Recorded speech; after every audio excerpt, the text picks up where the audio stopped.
Welcome to Becoming Irresponsible. The series is Playing with Your Problems, episode number 1. I am very excited to be able to share this with you. It's been a long time coming, and in this episode, I'm joined with Tereza. And Tereza is a spiritual mentor and energy reader whose calling in this world is to help spiritually awakened women align with their mission through the magic of healing, of intuition and energy healing. I'm very grateful to be with her in this session because, as you'll be able to see, she shows up. She shows up as vulnerably. And I find this word needs to have a new meaning because vulnerably normally means weakness in our society. But what I found to be so often in my life is for it to be a strength. Because when we see someone showing up and saying the things that are uncomfortable, really what it is it's courage.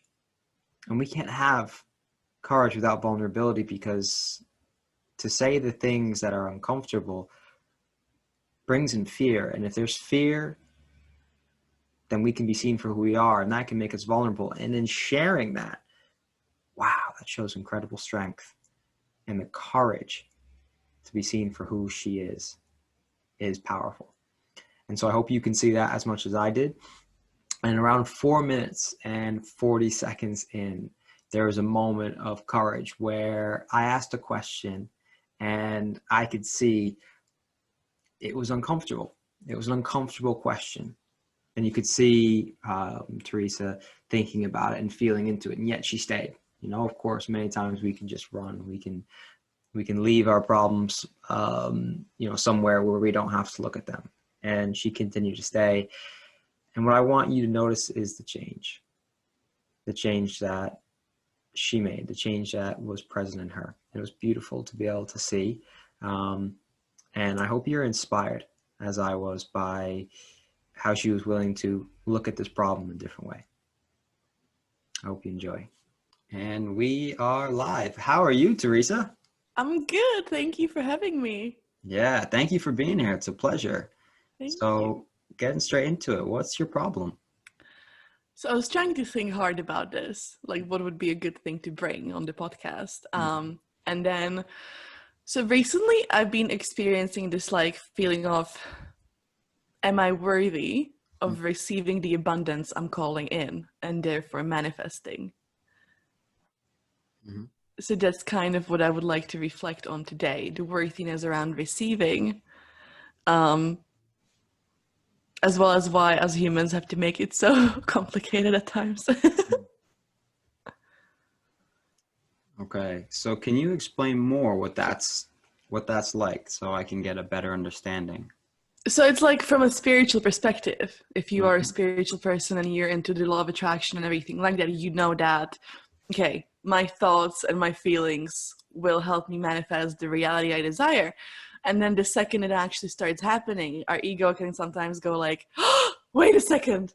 Am I worthy of this? Do I deserve this? Is it gonna last? Like, is it gonna run out? Like, how can I make sure that this is something that is a sustainable thing? And then it kind of loses its magic and it becomes this like human thing of trying to hold on to things and trying to control the outcome that actually divine timing knows best.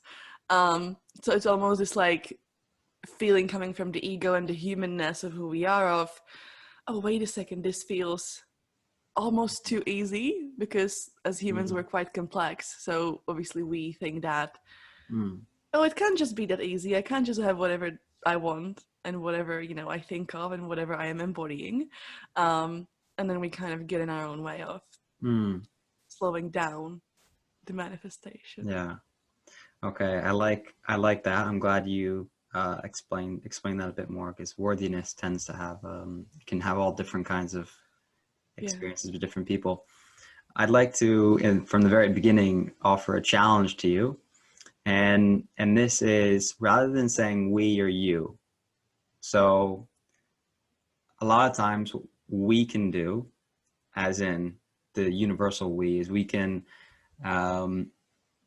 try and generalize our problems so that it gets lumped together with everyone. Right.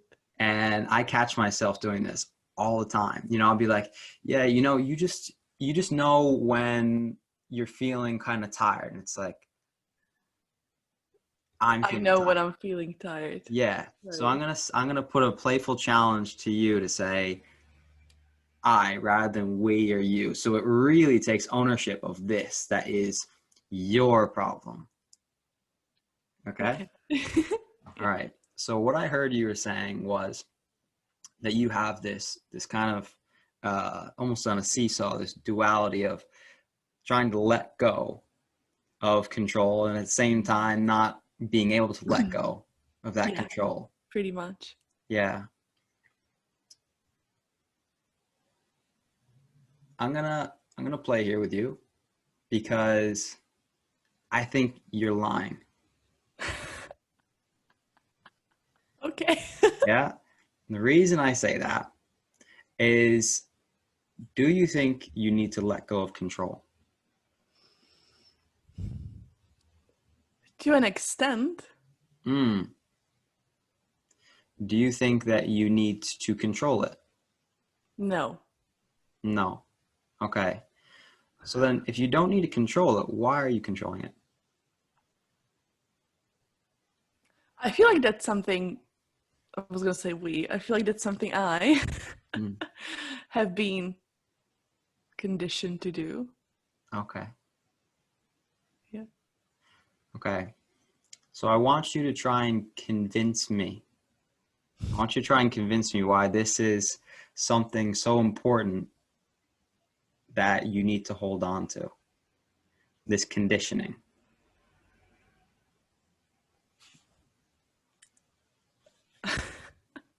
Um, I feel like from a human perspective, it keeps me grounded Okay. in a way where it's like if I'm controlling things, I know what's coming and I can prepare for it if shit hits the fan. Mm. But from a spiritual perspective, obviously, I know that that's not how it works. Mm. So it's like you were saying, the duality between my human self is just kind of all over the place, like ah, and then you have your soul who's like just Mm. just zen and mellow, like come on, we Yeah. got this, it's fine. So finding the Mm. soft spot between the two. Yeah. So when you said it keeps you grounded, this idea, this conditioning, Mm, that has led you to believe that you need to have some control. Is that right? Am I in saying that? yeah. Yeah. Has that worked out so well for you? No. Okay, so I'm still yet to be convinced why I should believe you and what you're and how this is something that's supporting you. I mean, I know it's not supporting me. That's why Right. it's a problem. Right. Now, when you were telling me about how this is something to do with your conditioning, let's go into that. What conditioned you to believe that you need to hold on to this? I feel like this happens. I mean, it happens to my clients. I was gonna say this happens to all of us, but I'm not gonna generalize. Nice, this good, good. this happens to me and my clients as well, where you know, growing up, let's say I was made to believe, I was brought up in a way where it's like, well, there is a XYZ amount of resources in the world to go around. Like, Mm, so let's say you're calling in abundance, you're calling in money, right? mm, So I was brought up in a belief that money always runs out rather than money is always available for me to manifest.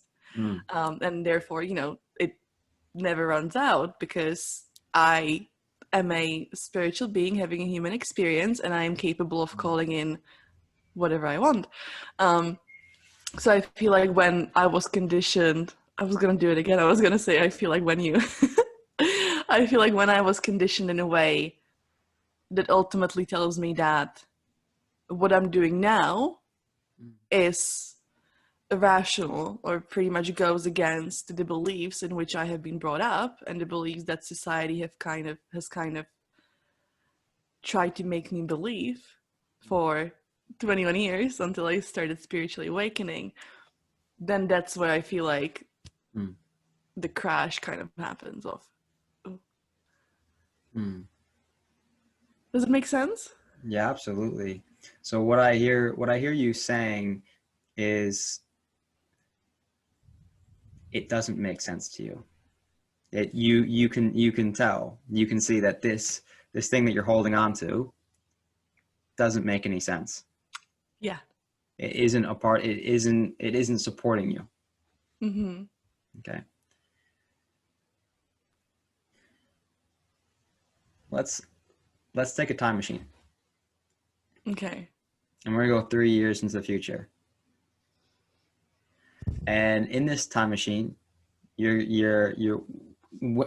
swooshing along, going super fast, and you're seeing all of the past happening to you, right? All the stuff that happened to you in the past, but you're also seeing 1 year. You know how this problem of worthiness and feeling worthy is starting to break down. You're going 2 years, and you're starting to see a breakdown. 3 years, finally, it's gone. It's no longer a part of your life. I want you to tell me why this feeling of worthiness is no longer a part of your life 3 years from now. So we're in a time machine. We're speaking. It's 3 years later. Teresa, hey, Hi. 3 years ago, we had a conversation about this feeling around worthiness and being able to receive. Mm-hmm. And you've had some changes happen in your life. Yes, I have. Tell me about it. I'd love to hear. Um,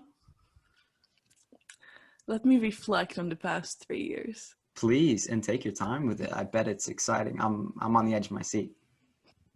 Um, I feel like I finally became brave enough to let go of the inner bullshit that was stopping me from Mm. stepping into my purpose.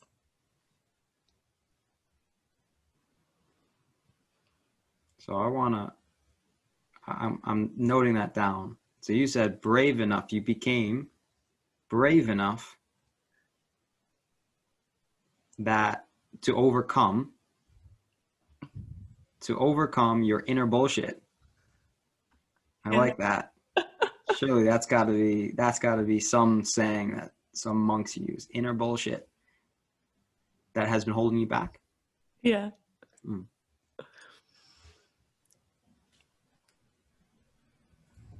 Now I'm really curious because, funnily enough, you know, I didn't mention this in the podcast 3 years ago, but I was also having some worth issues. You know, some challenges, some problems with worth, and I'm still having them. So I would really love it if you could teach me how did you make this change? How did you? I'm gonna use your words exactly. Become brave enough to overcome your inner bullshit that was holding you back. How did that happen?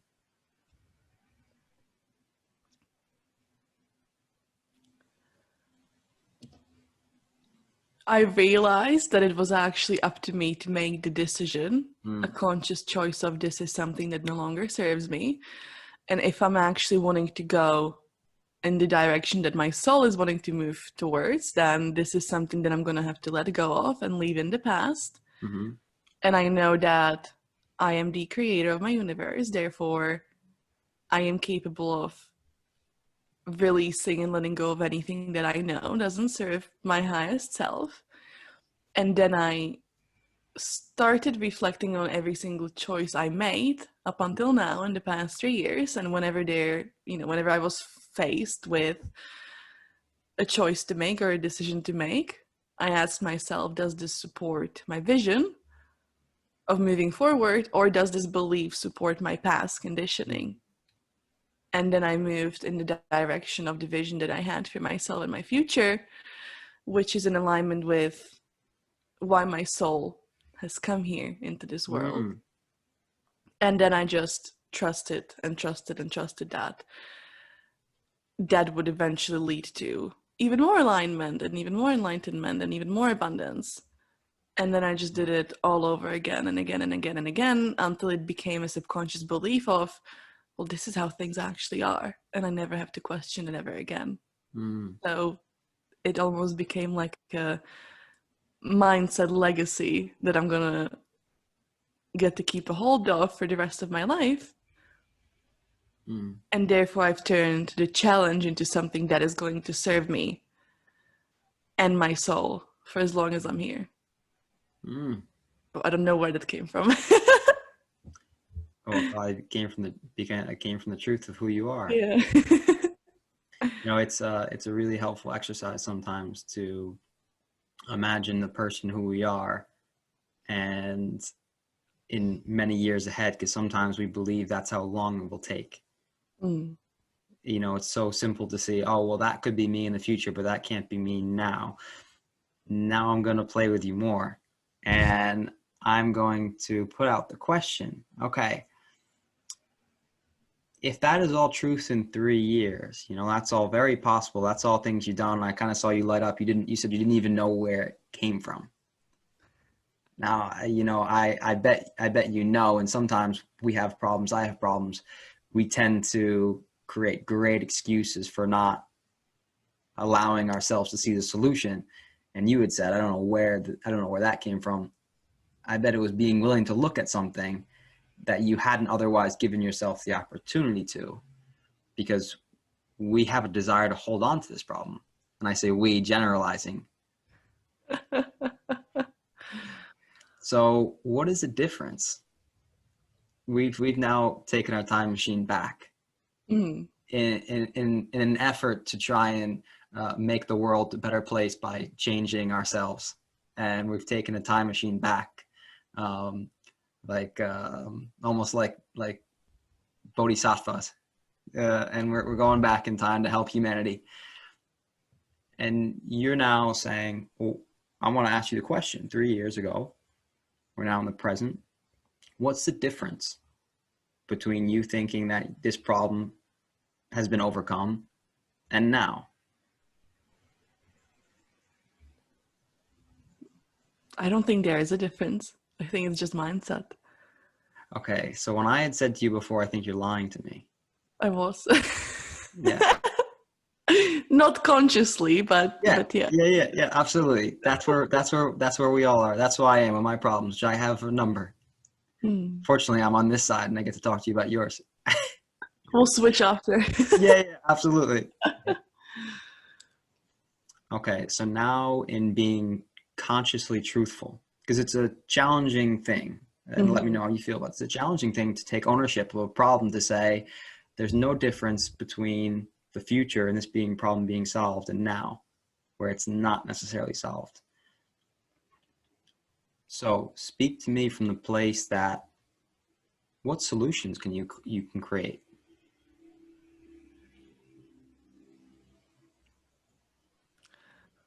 Not giving into the idea and the conditioning that life has to be a struggle and that there always has to be something that is to be solved, right? Like I was definitely conditioned to believe that, well, in life there are always challenges, and once one thing gets sorted out, that's when something else comes along, and like I always have to hustle to like fix things, when actually the issues or problems are an illusion of our ego, essentially. So it's not about giving into that belief and giving into that idea of I need things to solve, I need problems to solve to for my life to have meaning. Like it gets to be easy, it gets to be fun, it gets to just flow wherever I consciously want to go.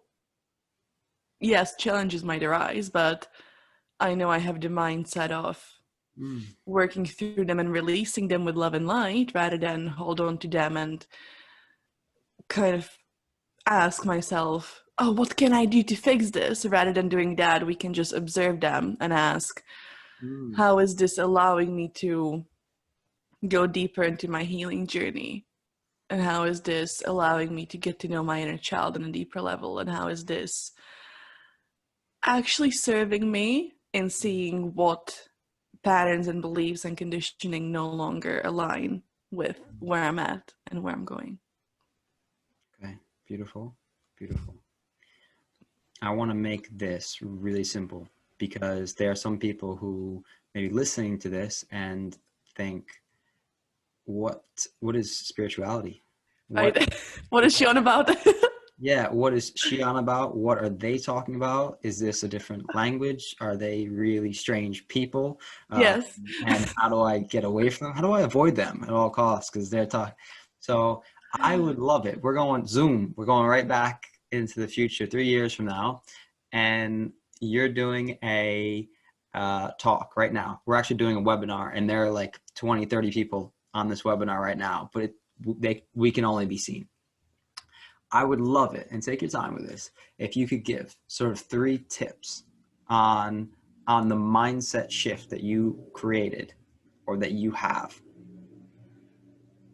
on now feeling worthy.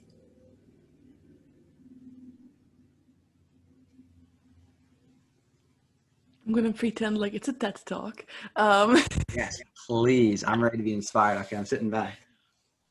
okay, number one, Mm-hmm. it's like a little metaphor, right? So imagine yourself as a little baby still in the womb, just ready to come out any second, right? And it's this perfect little thing full of life and full of divinity of, just so much potential there, right? Before you are born. So imagine, like, visualize this baby, like even as you're born, right? Like your mother is holding you and you're so perfect and so full of love, and everyone usually is happy. Some people might be crying in pain, but usually it's a good experience, hopefully. And you're this little, like, tiny little thing full of love and potential. Would you then look at that little tiny baby and say, you are not worthy of receiving the things you want? You are not worthy of life being easy. You have to struggle. You have to have problems. You will have to struggle with X, Y, Z. We would never do that to this little tiny little thing of joy. Or even growing up, when you're like 5 or 6. I mean, I would never look at little Teresa and say, you don't deserve to have this because you have to suffer, because that is a part of who you are.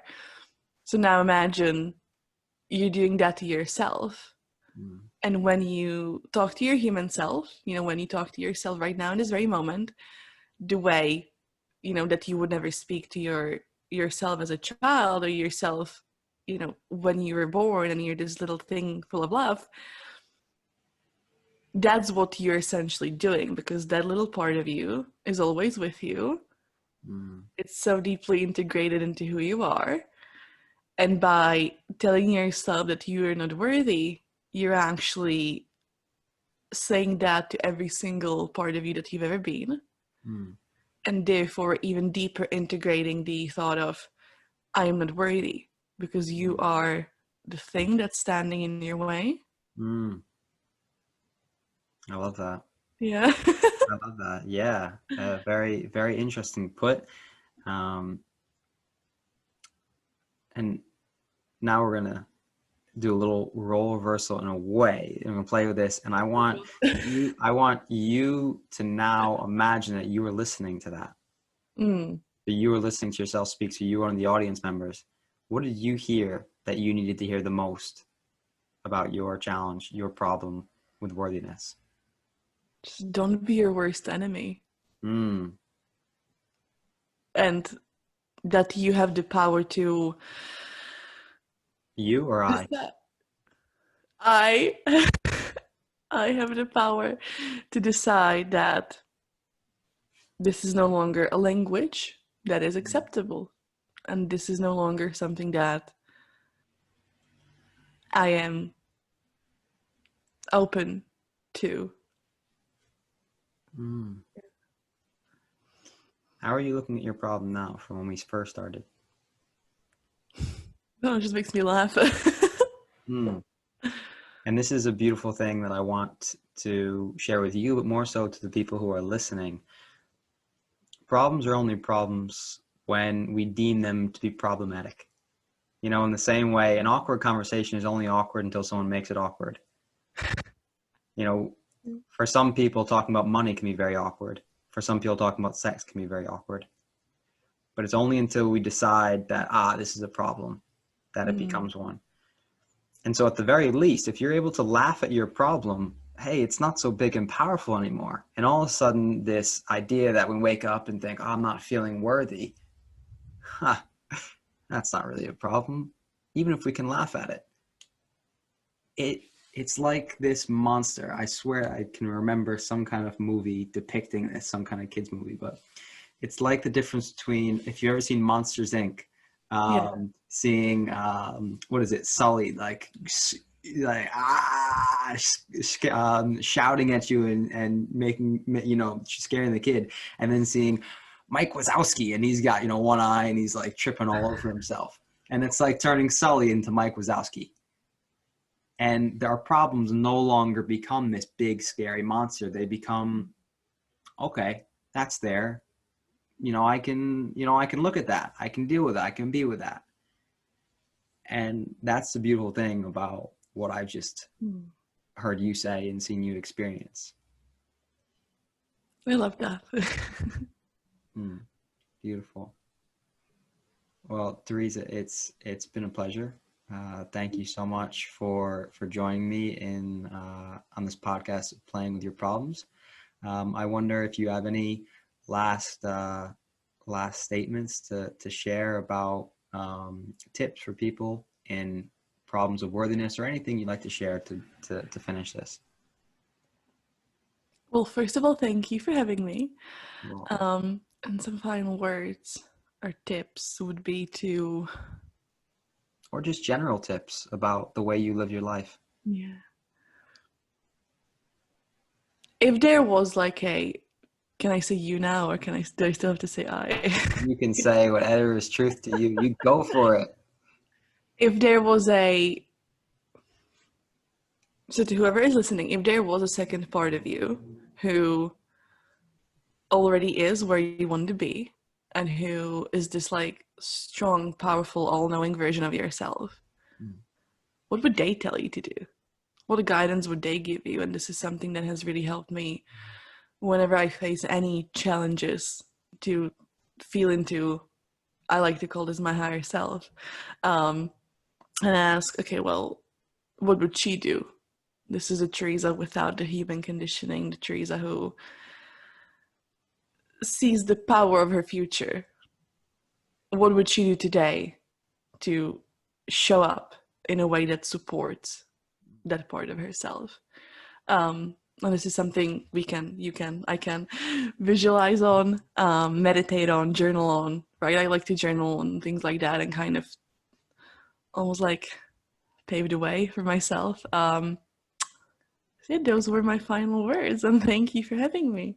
You are so welcome, Tereza. Thank you for joining me. Thank you for being playful, allowing your problems to be seen. It can be a vulnerable thing, and with vulnerability comes courage. So I honor you and your choice to do that and to show up powerfully. And I look forward to connecting with you in other ways. Yay.